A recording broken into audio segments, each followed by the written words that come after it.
हाँ जी, तो क्या हाल चाल है। आज के लेक्चर में अपन डिस्कस करेंगे आपके CSIR नेट की एग्जाम में आए हुए क्वेश्चंस स्पेसिफिकली फॉर क्लाइमेटोलॉजी।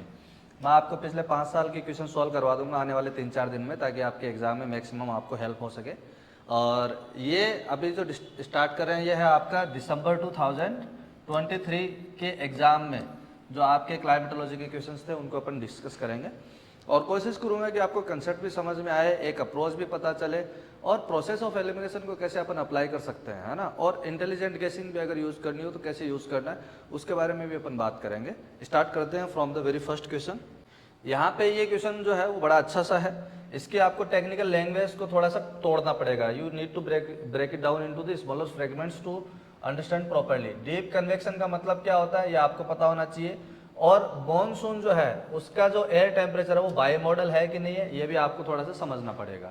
इसको थोड़ा सा चैलेंज करने वाला क्वेश्चन है ये। इसकी जो आंसर की है वो चैलेंजेबल है, बट अब तो ये पेपर हो चुका है, रिजल्ट भी आ चुका है, तो कोई मतलब नहीं है। लेकिन फिर भी मैं डिस्कस करता हूँ कि what is the my context और आंसर की में क्या दिया हुआ है, और कॉन्टेक्स्ट को स्टेब्लिश करने के बाद में कैसे आंसर की का जो आंसर है उसको अपन सही बना सकते हैं। ठीक है, सबसे पहले डीप कन्वेक्शन। कन्वेक्शन का मतलब क्या है? कन्वेक्शन का मतलब है vertical movement of the air parcels, और हॉरिजॉन्टल मूवमेंट होता है तो इसको अपन क्या बोलते हैं? एडवेक्शन बोलते हैं, है ना। और अपने को पता है कि नदर्न हेमिस्फीयर में जब आपकी बैकिंग ऑफ द एयर होती है, बैकिंग ऑफ एयर, यह आपका क्या करता है? कोल्ड एयर का एडवेक्शन करता है, cold air advected through the backing. और वियरिंग की वजह से क्या होता है?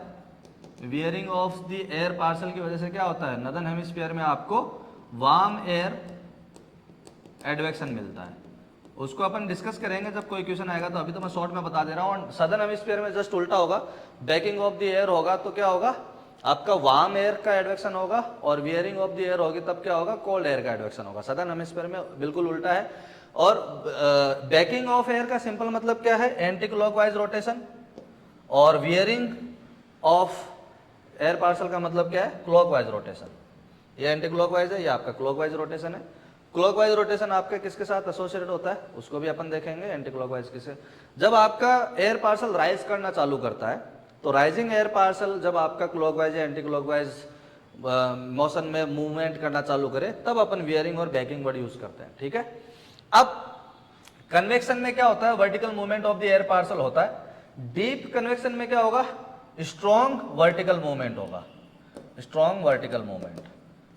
और स्ट्रॉन्ग वर्टिकल मूवमेंट जब होगा तो अपने को पता है एटमॉस्फेरिक स्टेबिलिटी इनस्टेबिलिटी, उससे रिलेटेड मैंने एक लेक्चर भी अपलोड किया है।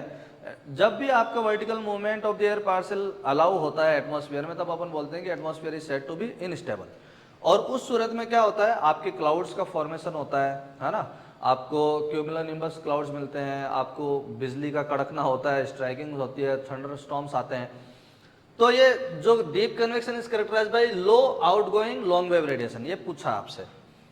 अब डीप कन्वेक्शन जब होगा तो मैंने आपको बताया जब डीप कन्वेक्शन होगा तो क्या होगा? Atmosphere unstable.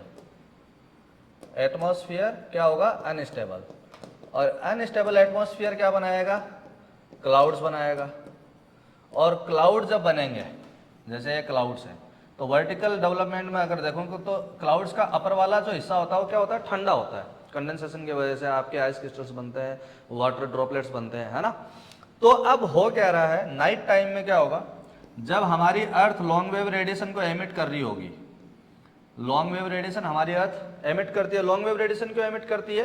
क्योंकि लैम्डा मैक्स अपन जानेंगे तो वही आएगा 3000 माइक्रोमीटर केल्विन। और हमारी अर्थ का एवरेज सरफेस टेम्परेचर कितना होता है? 15 डिग्री सेल्सियस, 17 डिग्री सेल्सियस। तो अगर अपन ओवरऑल 300 केल्विन भी लें तब भी ये कितना आएगा? केल्विन से केल्विन कैंसिल, और ये कितना आएगा भाई? 10 माइक्रोमीटर के आसपास आएगा। और ये आपकी लॉन्ग वेव रेडिएशंस का पार्ट है, मतलब ये वेवलेंथ जो आती है वो लॉन्ग वेव रेडिएशंस की आती है, इंफ्रारेड वाला, माइक्रोवेव वाला, रेडियो वेव वाला, है ना। तो आप देखोगे कि ये लॉन्ग वेव रेडिएशन जब हमारी अर्थ एमिट करती है तो ये जो क्लाउड्स है वो क्या करते हैं? इन्हीं लॉन्ग वेव रेडिएशंस को एब्जॉर्ब करते हैं और वापस अर्थ की तरफ भेज देते हैं। तो इनकी जो आउट गोइंग है इन लॉन्ग वेव रेडिएशंस की, इन लॉन्ग वेव रेडिएशंस की जो आउट गोइंग है वो क्या होगी? बहुत लिमिटेड हो गई, बहुत ही लिमिटेड हो गई। इसलिए बोलते हैं कि out going of long wave radiation, OLR बोलते हैं इसको। ये आपकी लो होगी कब? जब deep convection in the atmosphere हो रहा होगा, क्योंकि जितना लॉन्ग वेव रेडिएशन आपका स्केप करना चाहिए था स्पेस में, ड्यू टू दी आपका डीप कन्वेक्शन बहुत सारे डेंस क्लाउड्स का फॉर्मेशन हुआ, और उन क्लाउड्स के फॉर्मेशन ने क्या किया, लॉन्ग वेव रेडिएशन की जो आउटगोइंग है उसको मिनिमाइज करके वापस री रेडिएट कर दिया अर्थ सरफेस की तरफ। इसलिए आप देखोगे कि जो क्लाउडी नाइट्स होती है, क्लाउडी नाइट्स जब भी होंगी तब नाइट का टेम्परेचर जो है वो ज्यादा रहता है यूजुअल से, क्योंकि लॉन्ग वेव रेडिएशन का जो आउटगोइंग था उसको मिनिमाइज कर दिया, और ज्यादा वापस लॉन्ग वेव रेडिएशन किधर आ रही है, अर्थ की तरफ ही आ रही है, इसलिए नाइट का टेम्परेचर बढ़ जाता है।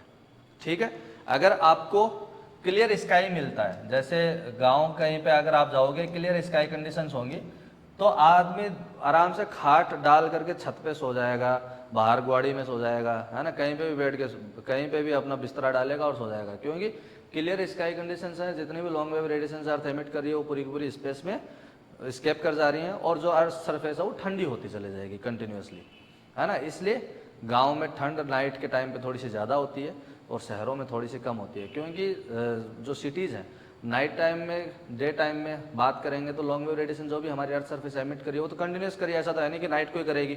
Long wave radiation emitted by earth surface through out the 24/7, है ना।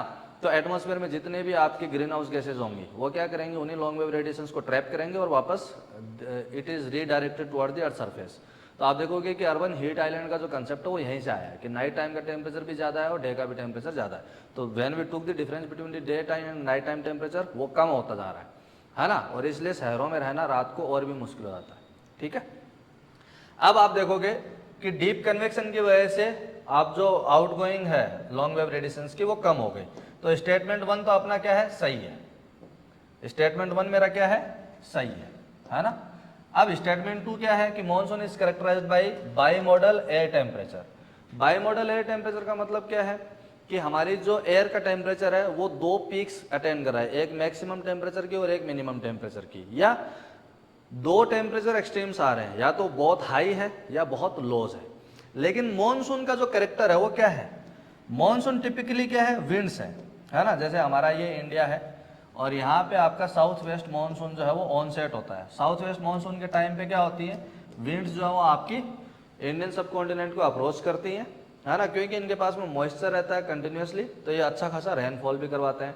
और जब आपका नॉर्थ ईस्ट मॉनसून होता है तो ये आपका क्या होता है, मोस्टली ड्राई, ये ड्राई रहता है, और यहाँ पे क्या होता है, वेट कंडीशन। तो सिग्निफिकेंट जो चेंज आता है वो आता है मॉइस्चर कंटेंट में। तो एयर मॉइस्चर बायोमॉडलिज्म तो है, बट टेम्परेचर, क्योंकि हमारा जो मॉनसून सेट हो रहा है वो किसकी वजह से हो रहा है, due to the differential heating. वो भी डिफरेंशियल हीटिंग किसकी वजह से आ रहा है, differential specific heat. Land part का स्पेसिफिक हीट अलग है, ओशंस का स्पेसिफिक हीट अलग है, क्योंकि ओशंस का टेम्परेचर इंक्रीज करना थोड़ा सा मुश्किल होता है as compare to the land part, because land part की जो स्पेसिफिक हीट होती है वो कम होती है और ओशंस की ज्यादा होती है, क्योंकि ओशंस वाटर से बने हैं और वाटर की स्पेसिफिक हीट मैक्सिमम होती है।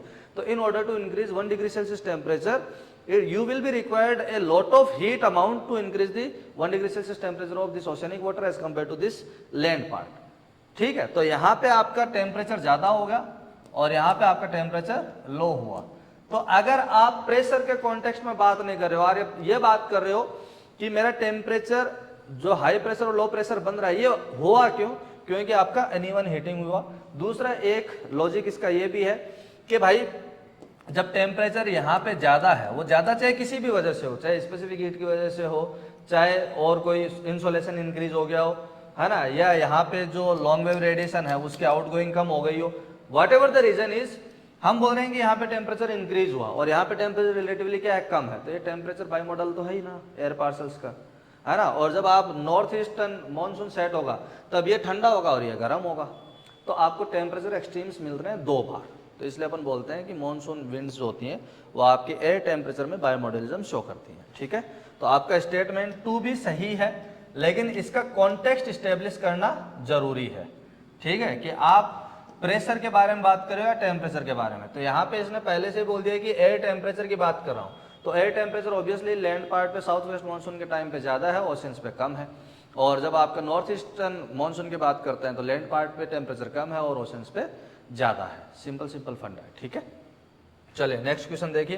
तो इसके दोनों स्टेटमेंट करेक्ट हो जाएंगे, statement A and B both are correct. ये आपको एक क्विक इन्फॉर्मेशन मैं दे देता हूँ कि जियो खान एकेडमी के जो ऑफलाइन और ऑनलाइन कोर्सेज हैं for GATE NET GM and GSI, ये आपके 1 जुलाई से स्टार्ट होने वाले हैं, ठीक है।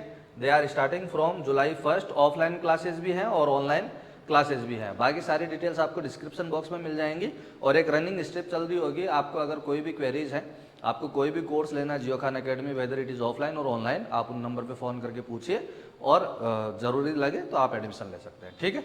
चलिए आगे बढ़ते हैं। आपसे ये पूछा है कि अर्थ की जो एनर्जी बजट है उसको अपन किन किन प्रोसेसेस के थ्रू रियलाइज करते हैं। अब हमारी अर्थ की एनर्जी का बजट अपन बनाते कैसे हैं, सबसे पहले तो उसको आपको थोड़ा सा समझना पड़ेगा। जैसे मान लो कि हमारे पास में ये हमारी अर्थ सरफेस है और यहाँ पे अपन है और यहाँ पे सन है, तो अपने को मालूम है कि एक टर्म होती है इंसोलेशन, है ना। और इंसोलेशन का सिंपल मतलब क्या होता है कि total amount of solar radiation received by earth surface per unit area per unit time, इसको अपन बोलते हैं इंसोलेशन। और ये जो इंसोलेशन है ये अपने को शॉर्ट वेव की फॉर्म में मिलता है। और ये शॉर्ट वेव की फॉर्म में कैसे मिलता है, इसको अपन डिफाइन करते हैं विंड डिस्प्लेसमेंट लॉ की वजह से। Lambda max equals to 3000 micrometre kelvin upon temperature of the substance या surface temperature of the substance, जिससे अपने को पता करना है कि मान लो कि सोलर रेडिएशन आ रही है तो सन से आ रही है, तो जो सोलर रेडिएशन आ रही है उनकी लैम्डा मैक्स की वैल्यू कैसे निकालेंगे। तो उसका एक फॉर्मूला होता है, सन का एवरेज सरफेस टेम्परेचर अपन 6000 केल्विन लेके चलते हैं तो ये 0.5 माइक्रोमीटर के आसपास आता है। इसलिए अपन बोलते हैं कि जो सोलर रेडिएशन हमारे पास में आ रही है वो शॉर्ट वेव की फॉर्म में आ रही है, ठीक है। अब ये जो इंसोलेशन है per unit area per unit time में डिफाइन किया जाता है। जब सोलर रेडिएशन हमें रिसीव होती है तो ये कई तरीके से हमें रियलाइज होती है। बहुत सारा पार्ट इसका रिफ्लेक्ट हो जाता है प्लानिटरी एल्बिटो में, उसको अपन काउंट करते हैं। बहुत सारा पार्ट उसका स्कैटर हो जाता है, बहुत सारा पार्ट इसका अब्जॉर्ब होता है। कोई भी ऑब्जेक्ट जो अब्जॉर्प्शन करता है वो एमिशन भी करता है। अब कितना एमिशन करेगा इसको अपन स्टीफन बोल्ट्जमान प्रिंसिपल से डिफाइन करते हैं। कोई क्वेश्चन उससे रिलेटेड आएगा तो मैं उसमें ही एक्सप्लेन कर दूंगा, है ना। अब ये इंसोलेशन जो आता है इससे होता क्या क्या है, एक तो अपना रेडिएशन टोटल रेडिएटिव इन्फ्लेक्स आ रहा है ना, एक तो ये प्रोसेस है। दूसरा जितना भी आपका वाटर है उसका वेपराइजेशन हो रहा होगा, है ना, तो आपका इवेपोरेशन हो रहा है, उसमें आपकी एनर्जी जा रही है। एक होती है सेंसिबल हीट। सेंसिबल हीट का सिंपल मतलब क्या है कि the amount of heat required to raise temperature of a particular substance, 1 degree Celsius, 2 degree Celsius, 5 degree Celsius. इसको सेंसिबल इसलिए बोला जाता है कि अगर मान लो कि इस मार्कर को मैं गर्म करता हूं तो मैं इसको सेंस कर सकता हूं कि ये गर्म हो रहा है ना। वो इसलिए हुआ क्योंकि इसकी स्पेसिफिक हीट है। 1 डिग्री सेल्सियस टेम्परेचर बढ़ाने के लिए जो अपने को अमाउंट ऑफ हीट चाहिए होगा उसको अपन स्पेसिफिक हीट बोलते हैं। उस स्पेसिफिक हीट की वजह से इसने इसका अपना टेम्परेचर राइज किया। जैसे टेम्परेचर इसका बढ़ा वो अपने को सेंस हो गया, that is sensible to us, तो उसको अपन सेंसिबल हीट बोलते हैं। तो जितना भी अपने पास में सोलर रेडिएशन आ रहा है तो अर्थ का जो बजट है, एनर्जी बजट है, उसको अपन रेडिएटिव प्रोसेस से भी पता करते हैं, है ना। इसके अलावा जितना भी आपका इवेपोरेशन है, कंडेंसेशन है, वो सारी प्रोसेस से अपन रियलाइज करते हैं। और उसके अलावा सेंसिबल हीट भी आपका काम आता है, लेटेंट हीट भी काम आती है, स्पेसिफिक हीट भी काम आती है। स्पेसिफिक हीट कोई मेजर करने का एक तरीका है सेंसिबल हीट, है ना। तो जितनी भी प्रोसेसेस चलती हैं जो आपके हीट को ट्रांसफर करने में काम आती हैं, या कहीं ना कहीं वहाँ पे हीट कंज्यूम या कंज्यूम तो नहीं हो सकता है, सिर्फ एक फॉर्म से दूसरे फॉर्म में बदला जा सकता है, अपने को मालूम है फिजिक्स के लॉ से। लेकिन जितना भी अपन हीट को एक फॉर्म में दूसरे फॉर्म में लेके आने में जो भी काम कर रहे हैं, उसका जो भी तरीका है वो सारा का सारा किस में काउंट हो जाता है, सेंसिबल हीट में काम आ जाता है, ठीक है। तो यहाँ पे आपसे सिंपल क्वेश्चन पूछा गया था कि जो अर्थ एनर्जी बजट है वो अपन रियलाइज किसके थ्रू करते हैं। एक तो आपका रेडिएटिव प्रोसेस है ना, ओनली सिर्फ ये रेडिएटिव प्रोसेस नहीं है, एक आपका लेटेंट हीट प्रोसेसेस है। लेटेंट हीट कौन सी होती है, जब आपको किसी सब्सटेंस की स्टेट चेंज करनी हो बट टेम्परेचर कांस्टेंट रखना हो। फॉर एग्जांपल मुझे सॉलिड आइस है तो आइस क्रिस्टल्स को लिक्विड फॉर्म में बदलना है, तो ice crystals transform to the liquid form, और उसके लिए जो हमें अमाउंट ऑफ हीट चाहिए होगा उसको अपन क्या बोलते हैं, लेटेंट हीट बोलते हैं। ऐसे ही लिक्विड वाटर को मुझे बॉईल करके वेपर में लेके जाना है तो 100 डिग्री सेल्सियस टेम्परेचर पे वो बॉईल होता है। तो जब तक पूरा आपका लिक्विड फॉर्म वेपर में कन्वर्ट नहीं हो जाएगा तब तक आपका टेम्परेचर आइसोथर्मल कंडीशंस रहेंगी, तो वो आपका लेटेंट हीट है। फिर आपका एक होता है सेंसिबल हीट, वो मैंने आपको एक्सप्लेन कर दिया है। तो आप ये ध्यान रखें कि अर्थ एनर्जी बजट जो है वो आपका रेडिएटिव, लेटेंट हीट और सेंसिबल हीट प्रोसेस इन सबसे रियलाइज होती है, ठीक है। और इसके अलावा भी और भी कोई भी प्रोसेस हो जिसमें हीट या एनर्जी इन्वॉल्व है, वो सारी प्रोसेसेस से भी आपका अर्थ का जो बजट है, एनर्जी बजट है वो रियलाइज होता है। ठीक है, तो ये ध्यान रखेंगे। तो इसके लिए जो राइट ऑप्शन हो जाएगा वो होगा ऑप्शन डी।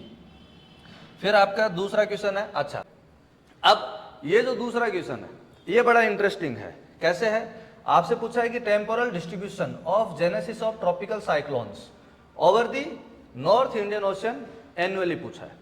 आप क्वेश्चन आराम से पढ़ लो, इसकी पीडीएफ आपको मिल जाएगी, जियो खान एकेडमी का टेलीग्राम चैनल है, वहां पे ये पीडीएफ मैं डाल दूंगा, तो वहां से आप इजीली डाउनलोड कर सकते हो।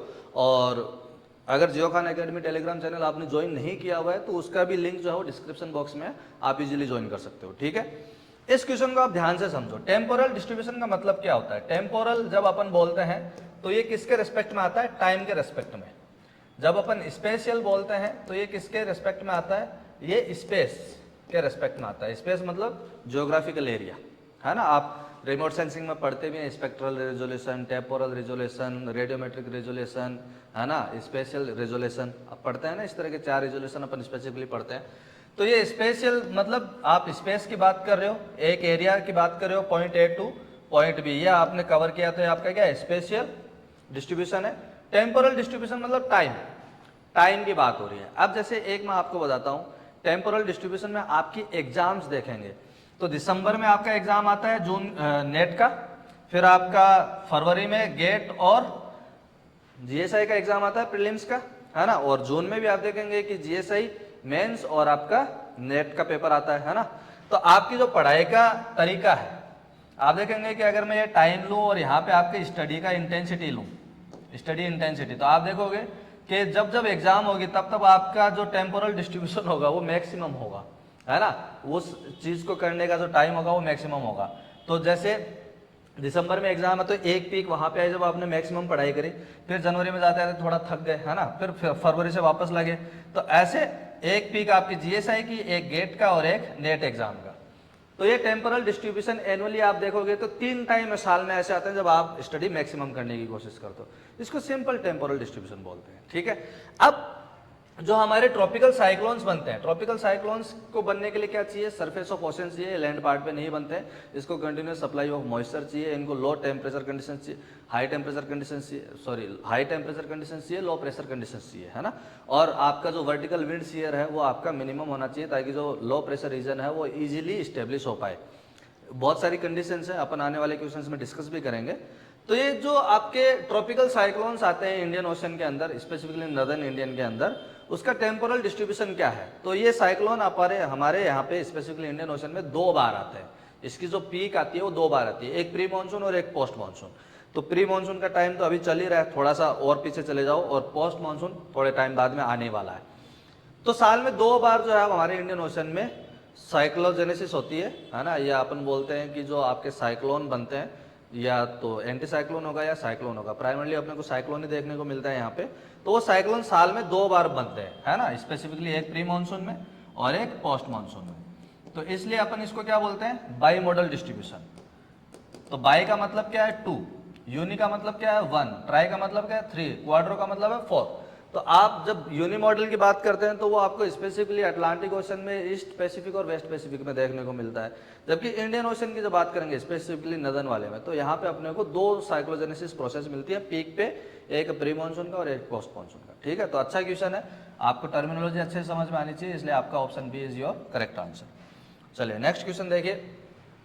ये जो क्वेश्चन है ये तो स्ट्रेट फॉरवर्ड है। विच one of the following is a green house gas? Green house gas क्या होती है? देखो, हमारा जो सन है ये हमें देता है शॉर्ट वेव रेडिएशन, है ना। अर्थ रिसीव करती है शॉर्ट वेव रेडिएशन, और जब अर्थ हमारी एमिट करती है तो वो एमिशन होते हैं लॉन्ग वेव रेडिएशन का। ये जो हमारी ग्रीन हाउस गैसेज होती हैं ये शॉर्ट वेव रेडिएशन के लिए तो क्या होती हैं? ट्रांसपेरेंट होती है कि आने देती हैं, कोई दिक्कत नहीं है। लेकिन जो हमारी लॉन्ग वेव रेडिएशन जो एमिट हो रही है वो आपका ये जो ग्रीन हाउस गैसेज हैं वो क्या करती हैं? एक लेयर की तरह काम करती हैं, और इनको वापस क्या करती हैं? अब्जॉर्ब करके री-रेडिएट करती हैं, री-रेडिएट करते हैं। ऐसी एटमॉस्फेयर में जो भी गैसेज होती हैं उनको अपन ग्रीन हाउस गैस बोलते हैं। और H2O जो है उसका ग्रीन हाउस इफेक्ट ज्यादा होता है, ये प्राइमरली ग्रीन हाउस गैस नहीं है। ये आपका जो H2O एटमॉस्फेयर में आता है ये प्राइमरली क्या है? एक पॉजिटिव फीडबैक है CO2 का, पॉजिटिव फीडबैक ऑफ CO2, है ना। ये पॉजिटिव फीडबैक है CO2 का। CO2 की कंसंट्रेशन बढ़ेगी एटमॉस्फेयर में, तो उसकी वजह से ग्रीन हाउस इफेक्ट बढ़ेगा, उसकी वजह से टेम्परेचर बढ़ेगा, टेम्परेचर के बढ़ने की वजह से इवेपरेशन ज़्यादा होगा, इवेपरेशन बढ़ने से एटमॉस्फेयर में H2O ज़्यादा आएगा, और H2O का ग्रीन हाउस इफेक्ट फिर से बढ़ेगा। तो ये जो सारी प्रोसेस है वो क्या कर रही है, ओवरऑल एटमॉस्फेरिक टेम्परेचर को इन्हांस करने का काम कर रही है। इसलिए अपन बोलते हैं कि H2O is a positive feedback of CO2 into the atmosphere. Into the atmosphere की बात हो रही है, इनटू एटमॉस्फेयर, ठीक है। तो आपका जो ग्रीन हाउस गैस है ये आपका H2O है, यहाँ पे प्रॉपर ये ग्रीन हाउस गैस नहीं है, ग्रीन हाउस इफेक्ट H2O का ज़्यादा होता है, तो इसको भी आप ध्यान में रखेंगे। कई बार जैसे इस तरह के क्वेश्चन आते हैं जिसमें वो पूछ लेता है कि इनमें से विच one of the following is not a green house gas, उसमें आपको मीथेन दे देगा, CO2 दे देगा, है ना, और आपको CFCs दे देगा, आपको H2O दे देगा, और पूछेगा कि इनमें से कौन सा नहीं है ना। तो इस तरह की चीज़ें आपको ध्यान में रखनी पड़ेंगी थोड़ी सी। नेक्स्ट क्वेश्चन देखिए, अब ये क्वेश्चन देखो, axis of monsoon depression is vertically tilted. ये क्वेश्चन भी जो है इसमें कॉन्टेक्स्ट मिसिंग है, हमें ये नहीं बताया गया है कि मैं अरेबियन सी की बात कर रहा हूँ या बे ऑफ बंगाल की बात कर रहा हूँ। सबसे पहले तो आप ये समझो कि मॉनसून डिप्रेशन होता क्या है ना। मॉनसून डिप्रेशन, मॉनसून भी डिप्रेशन में जाता है, बताओ मॉनसून डिप्रेशन मतलब क्या है, zone of low pressure regions या लो प्रेशर रीजन्स अपन इसको बोलते हैं सिंपल, है ना। और ये लो प्रेशर रीजन जो है वो दो जगह बनते हैं, एक अपना बे ऑफ बंगाल में और एक बनता है अपना अरेबियन सी में। लेकिन बे ऑफ बंगाल में आपका ज़्यादा बनता है as compare to the Arabian sea, है ना। और अपन देखते हैं ट्रॉपिकल साइक्लोन जो है वो भी आपका बे ऑफ बंगाल में ज़्यादा बनता है एज कम्पेयर टू अरेबियन सी, क्योंकि यहाँ पे जो वर्टिकल विंड शीयर है वो कम होता है एज कम्पेयर टू दिस, अपन उसके बारे में भी बात करते हैं। बट जो टिल्ट है उसका मतलब सिंपल मतलब क्या है कि यहाँ पे मेरे पास में मान लो कि लो प्रेशर है, ठीक है, लो प्रेशर रीजन है। जब मैं इसको वर्टिकली ऊपर की तरफ जाऊंगा तो जब भी लो प्रेशर रीजन होगा तो एयर पार्सल क्या करेगा, राइज करेगा, और जब राइज करता हुआ एयर पार्सल होगा तो वो क्या करेगा, एक वर्टिकल एक्सिस बनाएगा। ये आप लेटीट्यूड के हिसाब से देखो, ठीक है, एल्टीट्यूड के हिसाब से आप देख रहे हो कि भाई एक रीजन है जहां पे लो प्रेशर है और एक एक्सिस बन के आई है। जैसे अपन भंवर बनाते हैं ना पानी में, व्हर्लपूल, जैसे उंगली घुमा करके ऐसे पानी में घोल बनाते हैं, ऐसे सर्कल वो बनते हैं ना व्हर्लपूल्स।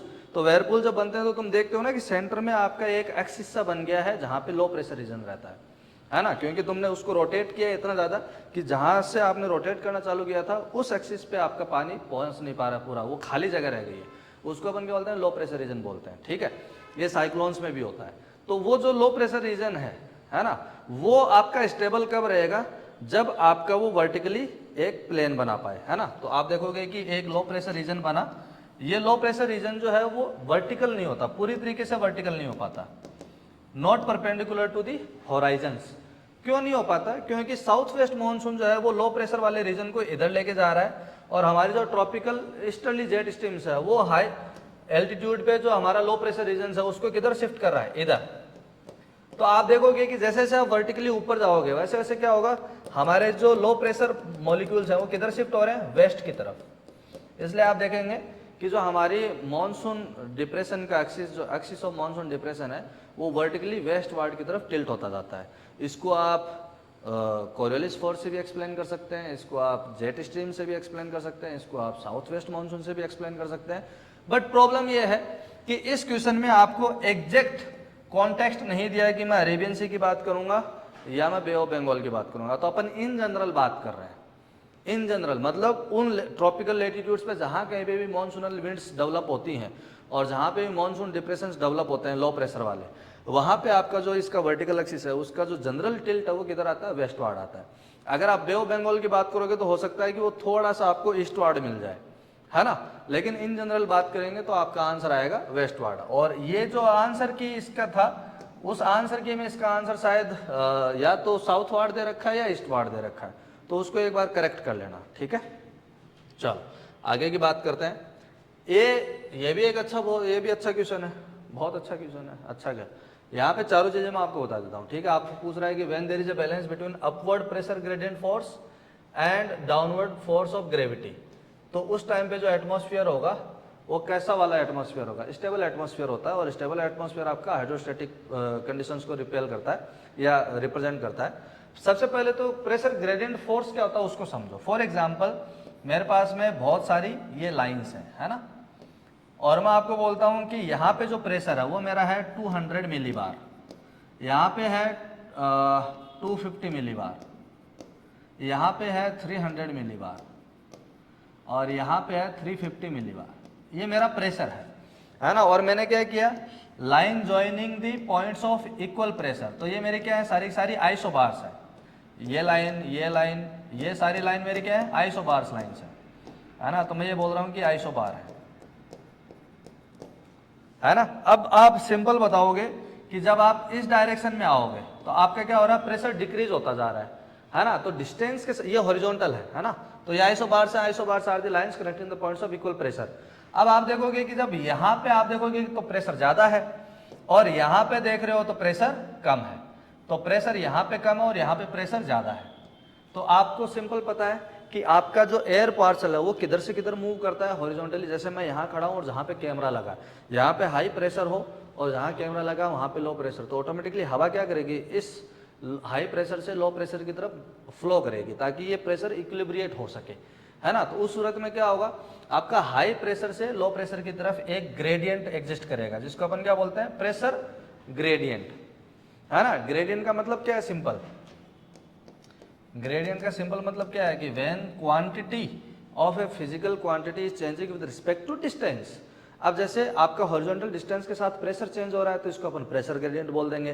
हॉरिजॉन्टल डिस्टेंस के साथ में या डिस्टेंस के साथ में आपका टेम्परेचर चेंज हो रहा है तो इसको अपन थर्मल ग्रेडियंट बोल देंगे। सैलिनिटी चेंज होगी तो सैलिनिटी ग्रेडियंट बोल देंगे, या आइसो हेलाइन बोल देंगे, या हेलाइन ग्रेडियंट बोल देंगे। डेंसिटी चेंज होगी तो पिग्नल ग्रेडियंट बोल देंगे, है ना। वॉल्यूम चेंज हो रहा होगा तो कोरिक बोल देंगे। बहुत सारी ऐसी चीजें हैं। तो आपको आइसो वाली चीजें बहुत सारी हैं ऐसे। लेकिन यहाँ पे आपको ये चीज समझ में आना चाहिए कि भैया आपका क्या हो रहा है, डिस्टेंस के साथ में चेंज इन प्रेशर, और चेंज इन प्रेशर अपन क्या बोलते हैं, प्रेशर ग्रेडियंट। और ये प्रेशर ग्रेडियंट की वजह से क्या होगा, wind will flow in this direction. लेकिन होगा क्या कि जैसे आपका विंड फ्लो करने की कोशिश करेगी, क्योंकि मूविंग अर्थ हमारा रोटेट कर रहा है, और रोटेटिंग सिस्टम में कोई भी अगर चीज मूव करती है तो उसके ऊपर कोरियोलिस फोर्स लगता है। लेट सपोज कि अपन नदर्न हेमिस्फीयर की बात कर रहे हैं तो उस टाइम पे क्या होगा, एक कोरियोलिस फोर्स लगाएंगे अपन, ये राइट में जाएगा इधर, है ना, फिर और राइट में जाएगा, फिर और राइट में जाएगा, और अल्टीमेटली क्या होगा, air will start moving parallel to isobars. और इस तरह का जो करंट होता है उसको अपन बोलते हैं जियोस्ट्रोफिक करंट, ठीक है। तो आप देखोगे कि जो कोरियोलिस फोर्स है, अब यहाँ पे इसका अगर ये राइट है ना, और ये लेफ्ट है, तो प्रेशर ग्रेडियंट की डायरेक्शन क्या थी, बिल्कुल इस तरफ है, और कोरियोलिस फोर्स की डायरेक्शन किस तरफ है, इस तरफ। तो आप देखोगे कि जो अपन जियोस्ट्रोफिक करंट बना रहे हैं, जियोस्ट्रोफिक करंट या विंड बना रहे हैं, इस जियोस्ट्रोफिक विंड में मेरा क्या हो रहा है, इस पर्टिकुलर में प्रेशर ग्रेडियंट मेरा क्या है, डाउनवर्ड है, वर्टिकली डाउनवर्ड, और कोरियोलिस फोर्स मेरा क्या है, वर्टिकली अपवर्ड है। तो जब इन दोनों फोर्सेस के बीच में बैलेंस एग्जिस्ट करता है तो मेरा क्या होता है, एक विंड जनरेट होती है जो इन आइसोबार्स के पैरेलल है। तो when the air is moving along the isobars और parallel to the isobars which reflects the balance between Coriolis force and pressure gradient force, that air or moving air parcel is known to be geostrophic wind। तो जियोस्ट्रोफिक wind जो है वो आपका balance किसके बीच में बता रहा है, pressure gradient force and Coriolis force के बीच में। दूसरा हाइड्रोस्टैटिक फोर्स जो है वो आपका किसके बीच में आता है, pressure gradient force and gravity force. तो जो आपसे पूछा है वो उसका सही आंसर क्या है, हाइड्रोस्टैटिक। और बेरोक्लिनिक में क्या होता है, जो एटमॉस्फेरिक एयर पार्सल होता है उसकी डेंसिटी, प्रेशर और टेम्परेचर दोनों पे डिपेंड करती है। इसलिए आप देखोगे कि आइसोथर्मल लाइन एंड आइसोपिग्नल लाइन और आइसोबारिक लाइन ये इंटरसेक्ट कर रही होंगी एक दूसरे को, ठीक है। और जो बेरोट्रॉपिक होता है इसमें क्या होता है, the density of the air parcel only depends upon the pressure of atmosphere. तो और उस केस में क्या होता है कि आपके आइसोथर्मल लाइन बारिक लाइन के पैरेलल होती है, और आइसोपिग्नल लाइन जो है वो मोस्टली किसको फॉलो कर रही होती है, आइसोबारिक लाइंस को। अगर आपको बेरोट्रोपिक बेरोक्लिनिक वैसे तो मैंने आपको पढ़ा रखा है ना, ऑनलाइन में भी ऑफलाइन में भी, तो ये तो अपन ने बहुत डिटेल में वैसे भी डिस्कस किया हुआ है, फिर भी एक ब्रीफ आइडिया के लिए मैं आपको बता दे रहा हूँ, ठीक है। चलो अब नेक्स्ट क्वेश्चन है, the I of A tropical cyclone is warmer than it's environment. देखो आई ऑफ द ट्रॉपिकल साइक्लोन मतलब क्या है, जैसे ये है ट्रॉपिकल साइक्लोन जो है वो कैसे रोटेट करता है, एंटी क्लॉकवाइज, है ना। एंटी क्लॉकवाइज क्यों रोटेट करता है, क्योंकि इसके कोर में क्या होता है, लो प्रेशर होता है, और जब लो प्रेशर इसके कोर में होगा तो क्या होगा, चारों तरफ से विंड्स इसको फिल करने के लिए आएंगी, और चारों तरफ से जब विंड इसको फिल करने आएंगी तो क्या होगा भाई, जो ये एयर पार्सल होगा वो कंप्रेस होगा, और अपने को पता है कि जब एयर लो प्रेशर वाला एयर पार्सल अगर कंप्रेस होगा तो इसके अंदर एयर मॉलिक्यूल होंगे, वो क्या होंगे, they will be brought near to each other, और जब एयर मॉलिक्यूल्स एक दूसरे के नजदीक आएंगे तो क्या होगा, कोलिजन होगा, हीट को ज्यादा ट्रैप कर पाएंगे, तो उसकी वजह से क्या होगा, उसका टेम्परेचर बढ़ेगा। तो जितने भी साइक्लोन्स होते हैं उन साइक्लोन्स का जो कोर होता है वो कैसा होता है, वार्म कोर होती है, ठीक है। वार्म कोर किसकी होती है, ट्रॉपिकल साइक्लोन्स की। और ये जो वार्म कोर है, यहाँ पे जब क्लाउड्स नहीं बनते हैं, क्लाउड्स फॉर्मेशन जब नहीं होता है, तब अपन इसको बोलते हैं आई ऑफ द साइक्लोन। तो आई ऑफ द साइक्लोन वो वाला एरिया है जहां पे आपके क्लाउड्स का फॉर्मेशन नहीं हो रहा है, क्योंकि रीजन आपका एक्सट्रीमली लो प्रेशर का और वो बहुत ज्यादा वार्म होता जा रहा है, क्योंकि मॉइस्चर सप्लाई कंटिन्यू है बट टेम्परेचर इतना ज्यादा है कि उसके अंदर कंडेंसेशन नहीं हो पाता, वो और ज्यादा मॉइस्चर कंटेंट को होल्ड अप कर पाता है, ठीक है। तो इस चीज का आप ध्यान रखेंगे। जैसे मान लो कि आप ये जो 4 लड्डू एक साथ रखोगे, तब भी आपका बीच में ये जगह तो बच गई ना, तो ये जो जगह बच जाती है इसको ही अपन क्या बोलते हैं, साइक्लोन का आई बोलते हैं या कोर बोलते हैं। तो ये आई ऑफ द साइक्लोन जो है वो हमेशा क्या होता है, सराउंडिंग एयर पार्सल से गर्म होता है। गर्म क्यों होता है, क्योंकि लो प्रेशर रीजन है और सराउंडिंग का हाई प्रेशर रीजन से क्या हो रही है, विंड्स कंटिन्यूसली लो प्रेशर की तरफ आएंगी, और जब लो प्रेशर की तरफ आएंगी तो जो लो प्रेशर में एयर पार्सल वो क्या होगा, कंप्रेस होगा। compressed air parcel will have the higher number of air molecules. Due to high number of molecules they will collide to each other and there will be a frictional heat will be generated first. दूसरा collisional heat will be generated and due to high number of molecules वो आपके heat भी ज्यादा absorb करेंगे, उसकी वजह से आपका वो गर्म होता है। तो अब पहला ऑप्शन आप देखोगे कि एडियाबैटिक एक्सपेंशन। एडियाबैटिक एक्सपेंशन का मतलब क्या है कि when you are changing the temperature of air parcel by changing pressure. For example आपका एयर पार्सल राइज कर रहा है, ये एयर पार्सल राइज कर रहा है तो इसका प्रेशर डिक्रीज होगा, उस प्रेशर डिक्रीज की वजह से क्या होता है, इस एयर पार्सल का टेम्परेचर भी डिक्रीज हो जाता है। इसको अपन बोलते हैं adiabatic cooling of the air parcel, जिसको अपन ड्राई एडियाबैटिक लैप्स रेट भी बोलते हैं। मैंने आपको एटमॉस्फेरिक स्टेबिलिटी वाले लेक्चर में इसको बताया है ना। अब एडियाबैटिक एक्सपेंशन जब होगा, एक्सपेंशन जब होगा तब क्या होगा, जो एयर पार्सल है उसके अंदर नंबर ऑफ एयर मॉलिक्यूल्स कम होंगे। जब नंबर ऑफ एयर मॉलिक्यूल्स कम होंगे तो एक्चुअली ये क्या करेगा, कूलिंग करेगा, क्योंकि कोलिजनल की वजह से जो हीट जनरेट हो सकती है वो कम हो गई, जो ओवरऑल हीट ये ट्रैप कर सकता था वो भी कम हो गया। तो ये एडियाबैटिक एक्सपेंशन से एग्जैक्टली क्या होगा, air parcel will get cool down. और आपसे पूछ क्या रहा है कि आई ऑफ द ट्रॉपिकल साइक्लोन क्या होती है, ये वार्मर होती है। ये वार्मर क्यों होती है? दूसरा बोल रहा है isothermal compression of the air parcel. Isothermal का मतलब है constant pressure, sorry constant temperature, the line connecting points of equal temperature, इसको अपन बोलते हैं आइसोथर्मल। जब आपने आइसोथर्मल कंप्रेशन को फॉलो किया है तो टेम्परेचर चेंज नहीं हो रहा ना। दूसरा तीसरा ऑप्शन देखो, एडियाबैटिक कंप्रेशन। एडियाबैटिक कंप्रेशन का मतलब क्या है कि you are changing the pressure, therefore the air parcel got compressed, और जैसे आपने प्रेशर की वजह से एयर पार्सल को कंप्रेस किया है तो आपके एयर मॉलिक्यूल्स नजदीक आएंगे और टेम्परेचर ऑटोमेटिकली बढ़ना लगेगा। और isothermal expansion of air parcel, इसमें भी क्या होगा, टेम्परेचर विल रिमेन कांस्टेंट, है ना, कि आपका प्रेशर तो चेंज हो रहा है बट टेम्परेचर चेंज नहीं हो रहा। तो आपको क्या करना है, टेम्परेचर बढ़ाना है। तो वो बढ़ाएगा कब, जब आपका एडियाबैटिक कंप्रेशन होगा। समझ में आ गया? तो इस चीज को आप ध्यान में रखेंगे और ये काफी इंपॉर्टेंट भी है, ठीक है। अच्छा, मैं यहाँ पे तुमको चलो फिर कभी बताऊंगा, अभी तो जबरदस्ती और थोड़ा ज्यादा वीडियो हो जाएगा, बड़ा वीडियो हो जाएगा, फिर तुम बोलोगे कि इतने बड़े वीडियो मत बनाया करो, छोटे छोटे डाला करो, है ना। अभी कितनी देर का हो गया वीडियो, ऑलरेडी आधे घंटे का हो चुका है। फिर tropical easterly jet is observed over the Indian reason during. तो ये जो ट्रॉपिकल ईस्टर्ली जेट स्ट्रीम्स है ये अपने मानसून के टाइम पे मिलती है और मानसून अपना जनवरी जून टू सितंबर में रहता है। तो इसको याद रखना, है ना, कि जो आपका ट्रॉपिकल ईस्टर्ली जेट स्ट्रीम जो है इंडियन ओशन पे आपको कब देखने को मिलती है, जून टू सितंबर में देखने को मिलती है, ठीक है।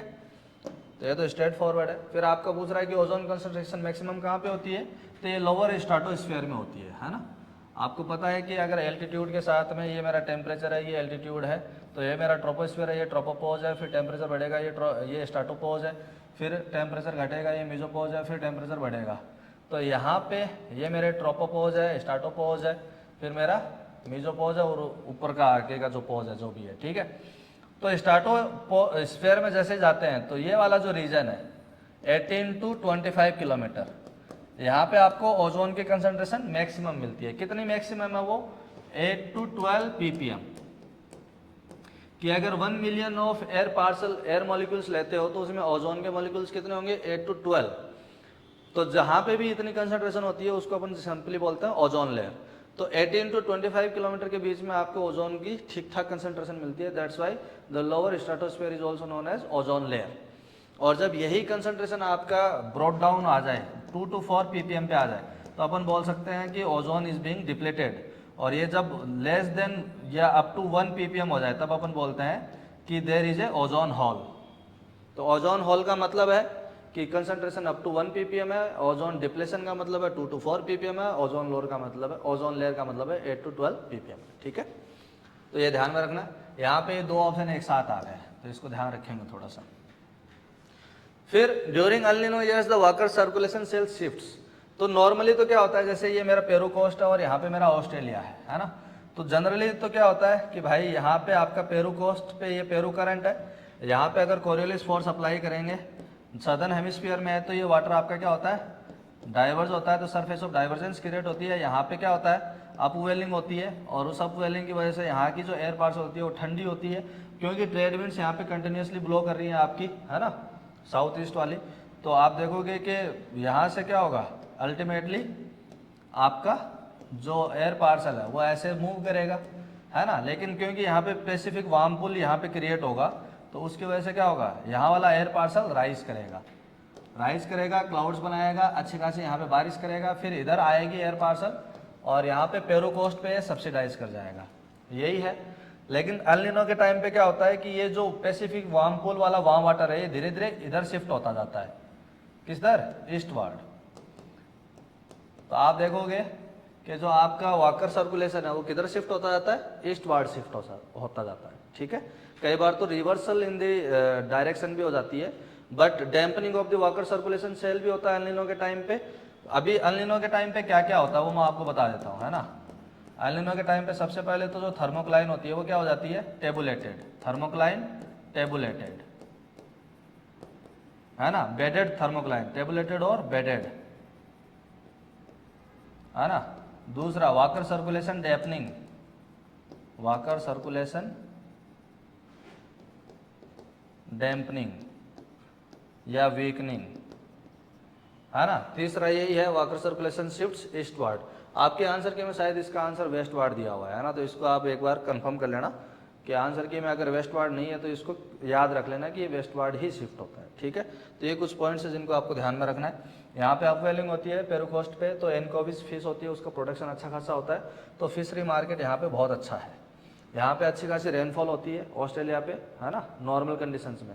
और एल निनो में वो कंडीशंस क्या होती है रिवर्स हो जाती है। ठीक है, और अभी जो हमारे यहाँ पे बहुत ज़्यादा गर्मी पड़ रही है, इस साल जो इतनी गर्मी पड़ी है उसका एक कारण ये भी है कि एल निनो कंडीशंस स्टेब्लिश है, उसकी वजह से जो प्री मानसून शावर्स होते हैं वेस्टर्न डिस्टर्बेंस वाले वो हमारे यहाँ इस बार कम हुए, उनकी फ्रिक्वेंसी बहुत कम है, इंटेंसिटी तो है ही कम, फ्रिक्वेंसी भी बहुत कम हो गई है। ठीक है, तो ये चीज़ आप थोड़ा सा ध्यान में रखेंगे। तो right answer would be your eastward.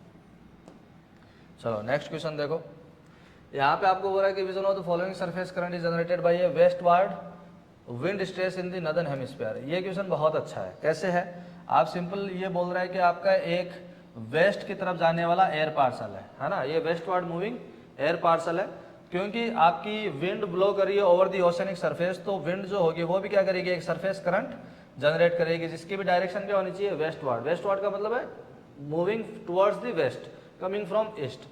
But यहाँ पे एक प्रॉब्लम ये है कि हमारे पास में कोरियोलिस फोर्स काम करता है किसके ऊपर, ओशनिक सरफेस करंट्स पे। तो ओशन करंट्स पे जब कोरियोलिस फोर्स काम करेगा तो एकमान ट्रांसपोर्ट से होगा क्या, नॉर्दर्न हेमिस्फीयर की बात करेंगे तो नॉर्दर्न हेमिस्फीयर में ही बोल रहा है ना, हाँ नॉर्दर्न हेमिस्फीयर का ही बोल रहा है। तो यहाँ पे कोरियोलिस फोर्स जब अपन अप्लाई करेंगे तो एक गुर्गा बिठा देंगे यहाँ पे। जब भी कोरियोलिस फोर्स की डायरेक्शन पता करनी हो तो टेल के ऊपर अपने को गुर्गा बैठा देना है। तो ये एरो है तो टेल यहाँ पे और इसके ऊपर अपन ने अपना गुर्गा बिठा दिया, ये गुर्गे का आर है, ये लेफ्ट, मतलब ये राइट है, ये लेफ्ट है। तो आपका ये जो सरफेस करंट है इसका जनरल डेविएशन किधर जाएगा, इस तरफ से जाएगा, है ना, क्योंकि मूविंग ऑब्जेक्ट्स को किधर भेज देगा ये भाई, टू द राइट, है ना। तो ये डायरेक्शन कौन सी है, नॉर्थ वेस्ट। तो नॉर्थ वेस्ट वार्ड आपका ओशन सरफेस करंट का डायरेक्शन होगा। हाँ, अगर ये बोलता है कि अलोंग द इक्वेटर बात हो रही है, यहाँ पे इसने ऐसा तो नहीं बोला कि इक्वेटर के अलोंग हो रहा है ना। तो इक्वेटर के अलोंग अगर बात नहीं हो रही है तब अपन क्या बोलेंगे, सिंपल कि भाई आपका एकमान ट्रांसपोर्ट की वजह से सरफेस करंट जो है वो एक 45 डिग्री एंगल पे ट्रांसपोर्ट हो जाएगा। वेस्ट वार्ड से 45 डिग्री एंगल राइट में देखेंगे तो आप नॉर्थ वेस्ट वार्ड डायरेक्शन में चले जाओगे, ठीक है।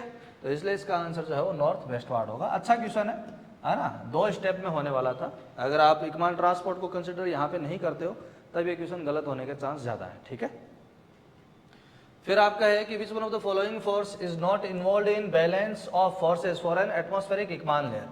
एकमान ट्रांसपोर्ट जो होता है वो बेसिकली क्या होता है, एकमान ट्रांसपोर्ट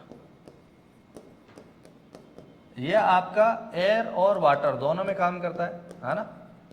वाटर की लेयर्स होती हैं तो एकमान स्पाइरल बनता है। एयर पार्सल्स में भी क्या होती हैं, एयर लेयर्स होती हैं, है ना।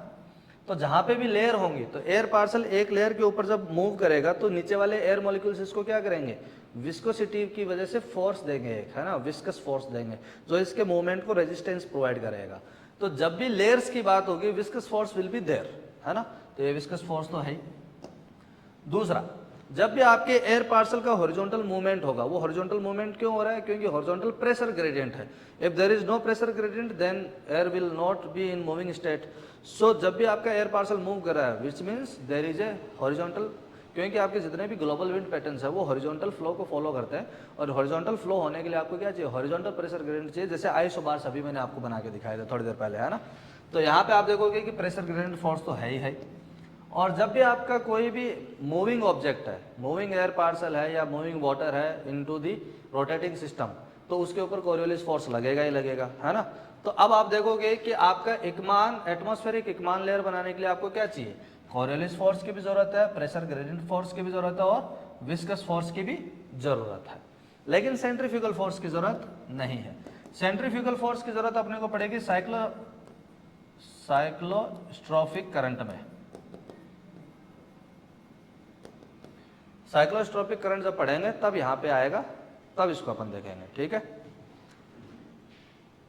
चलो, फिर है active and break cycle of south west Indian monsoon are consider to be. Active cycle वो होती है इंडियन मानसून का, साउथ वेस्ट मानसून का, जब बारिश आपकी बहुत ज्यादा हो रही होती है। और ब्रेक साइकिल वो होती है जब आपका बारिश बहुत कम होती है। तो बारिश जब ज्यादा होती है, रेनफॉल जब ज्यादा होता है, तब क्यों होता है, कन्वेक्शन बढ़ जाता है, मॉइस्चर सप्लाई रेगुलर है ना, कंडेंसेशन अच्छा हो रहा है, कंडीसिव कंडीशंस बन रही हैं, तो रेनफॉल फटाफट होता रहेगा।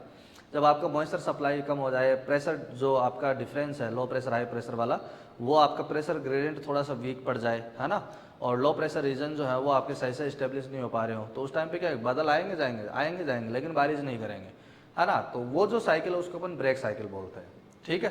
तो आप देखोगे कि यहाँ पे जब एक्टिव साइकिल होगी तो ये हाई प्रेशर और ये जो लो प्रेशर है इसमें डिफरेंस क्या होगा, ज़्यादा होगा। उसकी वजह से हवाएं बहुत तेजी से आएंगी क्योंकि अरेबियन सी से लेके आ रही है मॉइस्चर, बहुत जल्दी कंडेंसेट होगी और अच्छे से आराम से प्रेसिपिटेट कर देंगी। लेकिन जब ये लो प्रेशर और हाई प्रेशर का डिफरेंस ज़्यादा नहीं हो उस टाइम पे आपका क्या होता है, ब्रेक फेज आता है, ठीक है। तो ये जो साइकिल है ये याद रखना 20 to 60 डेज की होती है ना, ये फैक्ट है, इसको याद करके रखना। फिर आपको पूछ रहा है कि लाइट अब्जॉर्बिंग एरोसोल्स जो होते हैं, एरोसोल्स आपके सस्पेंडेड पार्टिकल्स होते हैं एटमॉस्फेयर में, है ना, जिनकी साइज जो बहुत छोटी होती है। तो ये बेसिकली आपको क्या बोल रहा है कि आपका ये अर्थ सरफेस है और यहाँ पे बहुत छोटे छोटे एरोसोल्स हैं, है ना। ये बहुत छोटे छोटे एरोसोल जो है ये क्या करेंगे, सोलर रेडिएशन आ रही है और इस सोलर रेडिएशन को ये क्या करेंगे, अब्जॉर्ब करेंगे।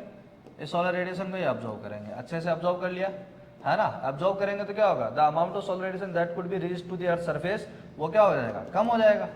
तो सोलर रेडिएशन जितनी अर्थ सरफेस पे पहुंचनी चाहिए थी, क्योंकि वो सोलर रेडिएशन का बहुत बड़ा पोर्शन आपके एरोसोल्स ने अब्जॉर्ब कर लिया, इसलिए वो सोलर रेडिएशन अर्थ सरफेस पे नहीं पहुंची। तो ये सरफेस क्या हो जाएगी, कूल, सरफेस कूल। और क्योंकि इन एरोसोल्स ने लाइट को अब्जॉर्ब किया है तो दे विल एमिशन और they will emit the light, है ना, या रेडिएशन। और जब एरोसोल खुद गर्म होगा तो आसपास की हवा को भी क्या करेगा, गर्म करेगा। तो एब्जॉर्ब्ड जो एमिशन है या जो एब्जॉर्ब्ड रेडिएशन उसको जब एमिट करेगा तो एटमॉस्फेयर को क्या करेगा, वार्म करेगा।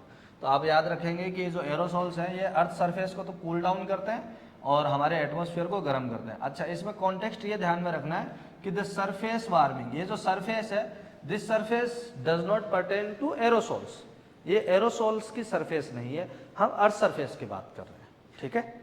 तो ये कॉन्टेक्स्ट आपको ध्यान में रखना है। तो ऑप्शन बी वुड बी और करेक्ट आंसर, सरफेस कूलिंग होगी और एटमॉस्फेरिक वार्मिंग होगी, ठीक है। इसके बाद में ट्रॉपिकल साइक्लोन्स है।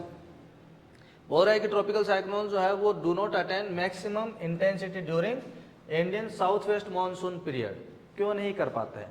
उसका कारण यह है कि जब साउथ वेस्ट मानसून होता है तो vertical shearing of the wind जो है वो ज़्यादा हो जाती है। अरेबियन सी में खास करके आपके ट्रॉपिकल साइक्लोन्स क्यों नहीं डेवलप होता अच्छे से? क्योंकि वहाँ पे जो वर्टिकल विंड शियर है वो ज़्यादा है। अब विंड शियर का मतलब क्या होता है? विंड शियर का मतलब है change in speed and direction with increasing altitude.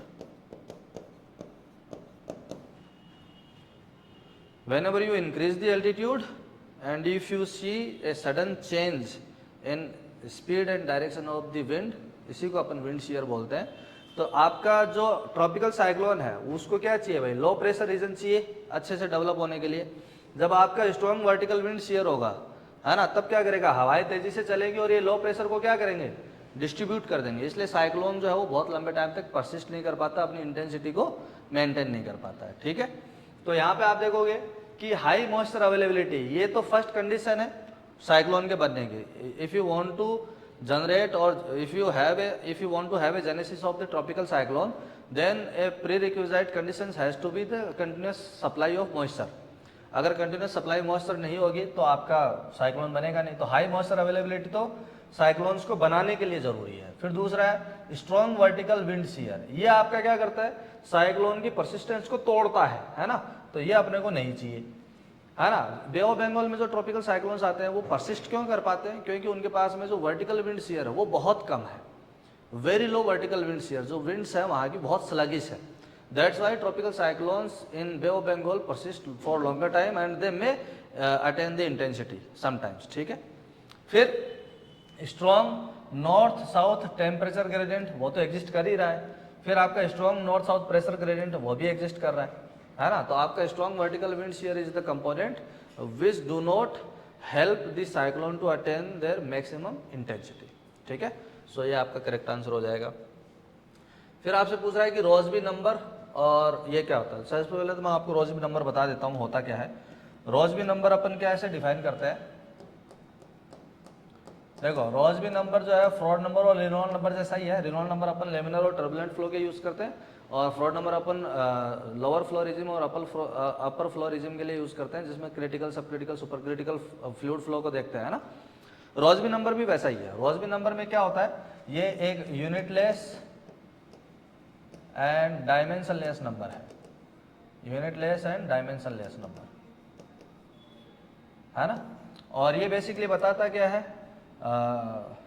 Flow velocity, जिसको अपन इनर्शियल वेलोसिटी बोल सकते हैं, है ना। इनर्शियल वेलोसिटी,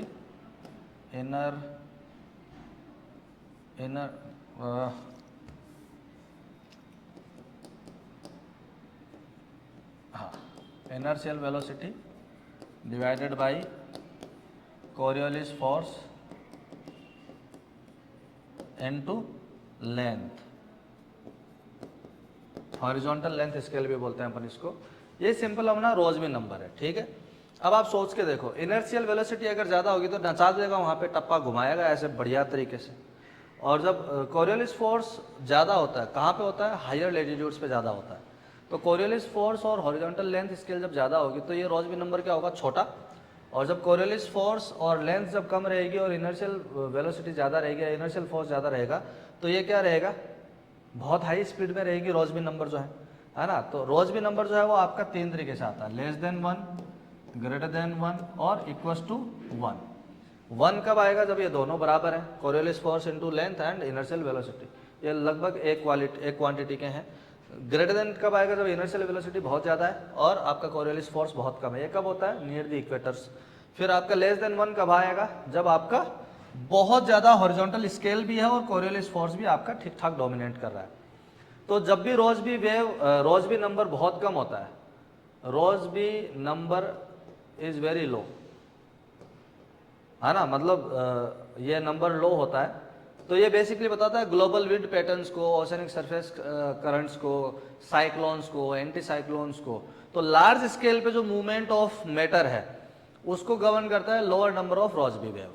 ठीक है, और रॉसबी नंबर, और रॉसबी नंबर जो है वो एक प्रिडिक्शन की तरह काम करता है कि आपका रोटेटिंग सिस्टम के अंदर एलिमेंट्स का मूवमेंट किस तरीके से हो रहा है या मटेरियल मूव किस तरीके से कर रहा है, लार्ज हॉरिजॉन्टल स्केल्स पे मूव कर रहा है या वर्टिकली मूव कर रहा है या एक सर्कुलर मोशन को फॉलो कर रहा है या रोटेटिंग सिस्टम को फॉलो कर रहा है ना।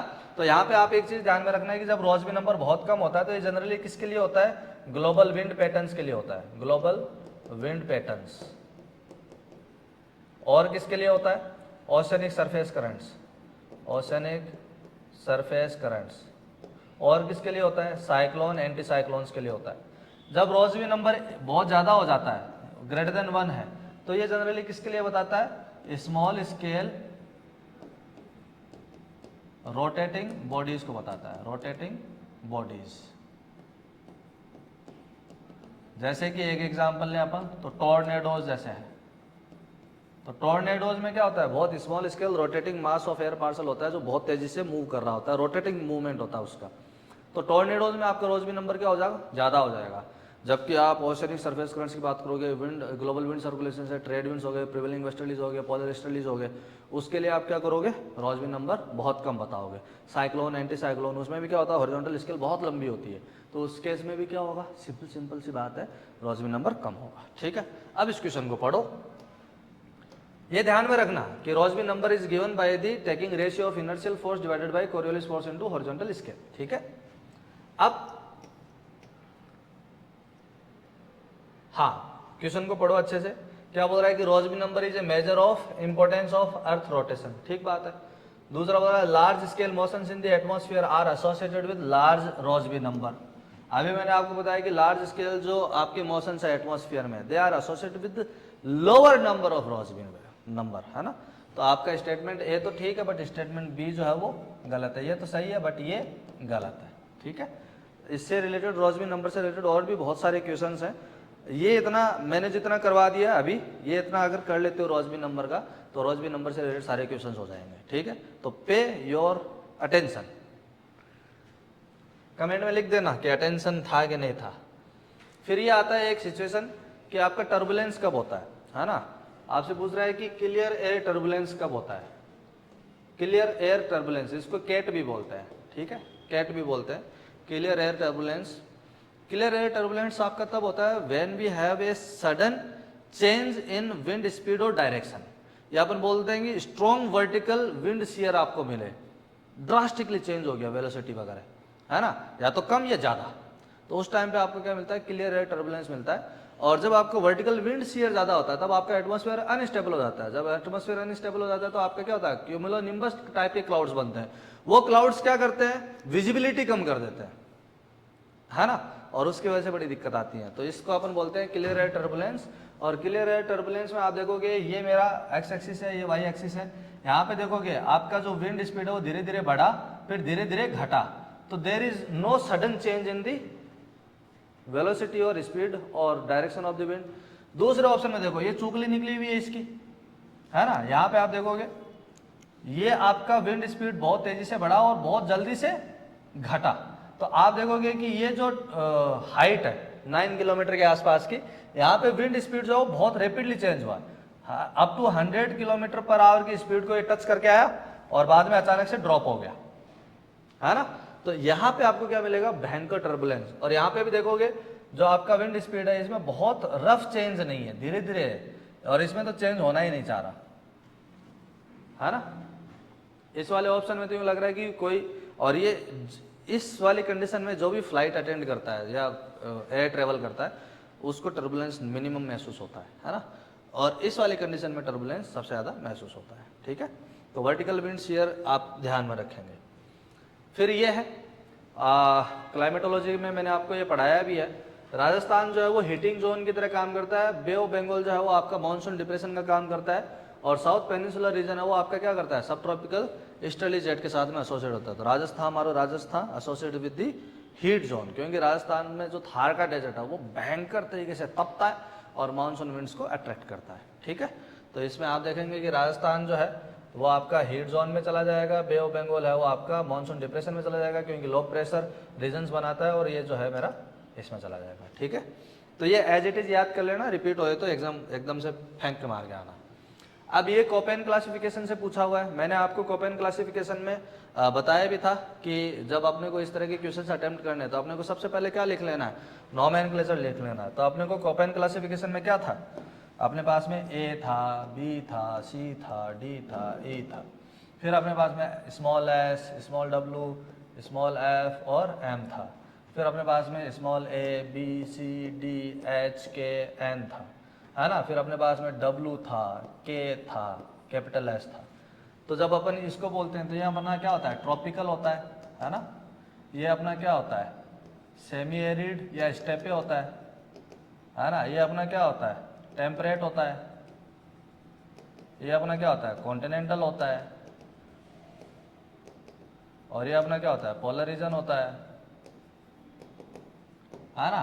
फिर ये क्या होता है, ड्राई समर, ड्राई समर, ये क्या होता है, ड्राई विंटर, ये क्या होता है, नो ड्राई सीजन, है ना, और ये क्या होता है, मॉनसून, ये क्या होता है, हॉट समर, ये क्या होता है, वार्म समर, ये क्या होता है, कूल समर, ये क्या होता है, very cold winter, very cold winter, ये क्या होता है, हॉट एंड ड्राई, ये क्या होता है, कोल्ड एंड ड्राई, ये क्या होता है, मॉनसून, ये क्या होता है, डेजर्ट या एरिड, है ना, ये क्या होता है, के वाला, और ये क्या होता है, स्टेपे, है ना। देख लेना जो भी है, शायद ये डब्लू और के में मैं थोड़ा सा वो हो गया हूँ। स्टेपे ये एस होता है स्टेपे और सेमी एरिड, और जो के होता है ये आपका जनरली बताता है एरिड कंडीशंस को। एक बार देख लेना, मैं थोड़ा सा भूल गया हूँ इसमें क्या था, जो भी है तो एक बार देख लेना, ठीक है। यहाँ पे ये जो क्वेश्चन है उसको आप देख लो, ये क्या था, हाँ यहाँ पे जैसे डब्लू और के साथ में है ना, तो ये स्मॉल के है, तो स्मॉल के आपका क्या बताता है, कोल्ड एंड ड्राई को बताता है, और डब्लू जो है वो डेजर्ट को बताता है ना, और एस आपका क्या बताता है, सिंपल स्टेपे को बताता है, और वो के की जगह टी है जिसको अपन टुंड्रा बोलते हैं, ठीक है, अभी याद आया मेरे को। अब यहाँ पे आप देखोगे कि आपको बोल रहा है कि ट्रॉपिकल वेट, तो ट्रॉपिकल आ गया तो आपको कैपिटल ए ढूंढना है ना, विद नो ड्राई सीजन, तो नो ड्राई सीजन के लिए आपको स्मॉल एफ ढूंढ रहा है, तो ए एफ इसके लिए हो जाएगा भाई। फिर मेडिटेरेनियन क्लाइमेट, मेडिटेरेनियन क्लाइमेट मैंने आपको क्या बताया था, जब आपका बी वाला हो जाए, वार्म समर वाला आ जाए, हॉट वाला आता है तो अपन क्या बोलते हैं उसको, तो यहाँ पे आपका सिंपल क्या आ जाएगा, मेडिटेरेनियन वाले में क्या आ जाएगा, सी एस वाला आ जाएगा, है ना, सी एस। फिर आपका मेराइन वेस्ट कोस्ट टाइप, तो मेराइन वेस्ट कोस्ट टाइप में क्या आता है आपका, नो ड्राई सीजन, है ना, ये कूल समर, और ये बी वाला किस में चला जाएगा, वार्म समर में। फिर मिड लैटिट्यूड डेजर्ट क्लाइमेट के लिए क्या हो जाएगा, मिड लैटिट्यूड में बी आपका सेमी एरिड वाली कंडीशंस, डब्ल्यू आपका डेजर्ट, और के आपका मिड लैटिट्यूड वाला डेजर्ट है तो कोल्ड डेजर्ट होंगे, तो के में चला जाएगा। तो यहाँ पे आप देखोगे कि ए आर में चला गया, और जो बी है वो मेरा एस में चला गया, बी एस। फिर marine west coast type climate है तो ये सी पी में चला गया, और डी जो है वो मेरा सी एस में, डी जो है मेरा क्यू में चला जाएगा, डी क्यू। तो आप देखोगे कि A R B S C P D Q, option C. तो ऑप्शन सी मेरे ख्याल से इसमें सही आंसर होना चाहिए, बाकी अपने हिसाब से भी एक बार देख लेना। चलो आगे बढ़ते हैं। यह है कि मॉइस्ट कन्वेक्टिव प्रोसेस जो होती है, मॉइस्ट कन्वेक्टिव का मतलब क्या हो गया, आपको वही समझना है। मॉइस्ट कन्वेक्टिव का मतलब क्या हो गया, बहुत लंबा हो गया वीडियो तो यार, है पर कोई बात नहीं, मैं करवा देता हूँ। मॉइस्ट कन्वेक्टिव का मतलब क्या है, सिंपल कि भाई मेरा एयर पार्सल ऊपर राइज कर रहा है, वर्टिकल मूवमेंट कर रहा है, और उसके अंदर मॉइस्चर कंटेंट है। दूसरा ये बोल रहा है कि extremely important over the tropical regions. Tropical regions कौन से होते हैं, 0 to 23.5 degree north and south, ये लैटिट्यूड के बीच में जो रीजन आता है उसको अपन ट्रॉपिकल रीजन बोलते हैं। यहाँ पे ट्रेड विंड्स हैं, यहाँ पे इक्वेटोरियल ओशियंस हैं, मतलब ओशियन डिस्ट्रीब्यूशन खूब है, मॉइस्चर की कोई दिक्कत नहीं है ना, मॉइस्चर भरा पड़ा है। तो बोला ठीक है, जब आपका एयर पार्सल के अंदर मॉइस्चर ऐड करोगे तो वो हल्का होगा, ऊपर जाएगा, कन्वेक्शन होगा। तो which of the following is not true, सही कौन सा नहीं है, तो गलती निकालने में तो अपन वैसे ही मास्टर हैं, गलती निकालो। Tropical regions have higher air temperature and plenty of moisture, ये तो तुमने खुद ही लिया है कि होता है। फिर दूसरा, tropical regions have large amounts of latent heat of condensation energy release, बिल्कुल होता है। क्योंकि जब मॉइस्चर कंटेंट ज़्यादा होगा तो रिलेटिव ह्यूमिडिटी 100% आएगी, कंडेंसेशन होगा तो वेपर से जब लिक्विड बनेगा तो जो लेटेंट हीट ऑफ कंडेंसेशन है वो रिलीज होगी, उसकी वजह से जो आपकी वेट एडियाबैटिक लैप्स रेट है वो atmospheric dry adiabatic lapse rate से ऑटोमेटिकली कम हो जाएगी, क्योंकि जो इंक्रीज टेम्परेचर कंडीशन है वो उसको आसानी से ठंडा नहीं होने देगा। ठीक है, तो अब यहाँ पे आप बोलोगे कि ये भी ठीक है। फिर higher the air temperature more moisture can be added until the saturation is attained, ये भी सही बात है। आपका एयर पार्सल का टेम्परेचर जितना ज्यादा होगा उसके अंदर उतना ही अपन मॉइस्चर ऐड कर सकते हैं, है ना। फिर आपको बोल रहा है कि change of saturation vapour pressure of air with temperature linear, ये लीनियर नहीं होता है, ये एक्सपोनेंशियल होता है।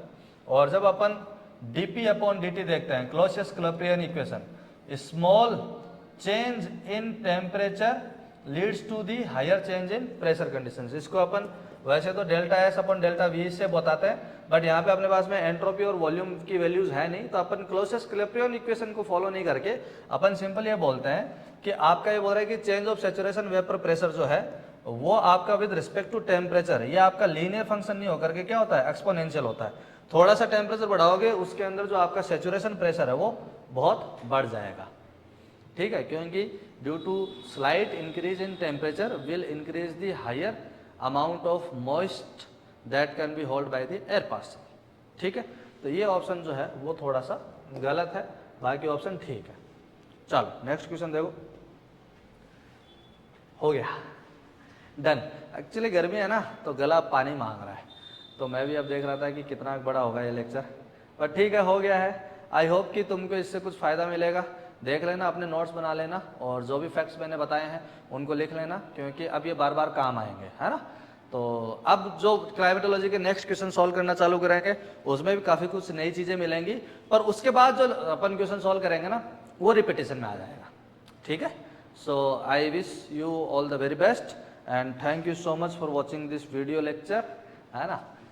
ओके चलो अब बैठा जाए भाई आराम से।